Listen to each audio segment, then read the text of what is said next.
প্রথমেই আমি চিকেনগুলোকে ভালো করে ধুয়ে নিয়েছি। ভালো করে ধুয়ে আমি জল ঝরিয়ে রেখেছি। এবার আমি ওতে টক দই, নুন, আদা রসুনের পেস্ট আর গোলমরিচ গুঁড়ো দিয়ে ভালো করে ম্যারিনেট করব।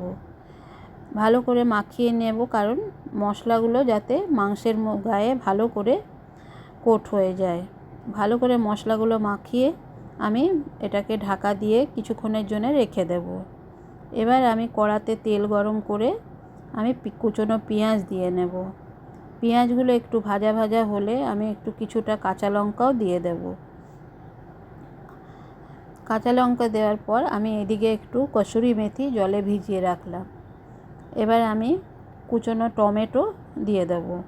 টমেটোটা দিয়ে একটু নুন দিয়ে দেব, যাতে টমেটোটা তাড়াতাড়ি গলে যায়। টমেটো আর পেঁয়াজ একটু গলে আসলে তখন আমি ওই ভেজানো কসুরি মেথি সেটাকে দিয়ে দেব। কসুরি মেথিটা দেওয়ার পর আবারও ভালো করে একটু নাড়িয়ে চাড়িয়ে তারপরে আমি যে ম্যারিনেট করা চিকেনটা ছিল সেই চিকেনটাকে দিয়ে দেব।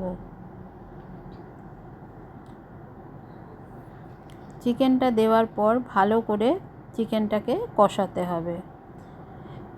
চিকেনটাতে যেহেতু জল দেওয়া হবে না, সেই জন্যে ঢাকা দিয়ে দিয়ে এই চিকেনটাকে সেদ্ধ করে নিতে হবে। তার আগে চিকেনটা ভালো করে কষিয়ে নিয়ে ভালো করে কষাতে হবে। আগে কষিয়ে নিয়ে আমি একটু জিরে গুঁড়ো, ধনে গুঁড়ো আর আপনারা যেরকম ঝাল খাবেন সেরকম একটু কাঁচা লঙ্কা হোক বা গোলমরিচ গুঁড়ো হোক সেই বুঝে দিতে হবে। আগে তো আমি সবই দিয়েছি, তবুও ঝালটা দেখে আবার সেরকম বুঝে দিতে হবে। যদি ঝাল না খাওয়া হয়, কম খান, তাহলে আর ঝাল দিতে লাগবে না। অল্প একটু চিনিও দিয়ে নেব, সেগুলো দেখানো হয়নি। যাই হোক, আমি চিকেনটাকে ভালো করে ঢাকা দিয়ে দিয়ে আমি সেদ্ধ করে নেব। এই ঢাকা দিয়ে দিয়ে যখন চিকেন সেদ্ধ হয়ে আসবে, তখন আমি একটু কাজুর পেস্ট করে নিয়েছিলাম, সেই কাজুর পেস্টটাকে দিয়ে দেব। কাজুর পেস্টটা দিয়ে আবারও ভালো করে কষিয়ে আমি ঢাকা দিয়ে দেব। এবার আমি একটা ফ্রাই প্যানে ঘি গরম করে তাতে একটু মৌরি ফোড়ন দিয়ে নিয়েছি।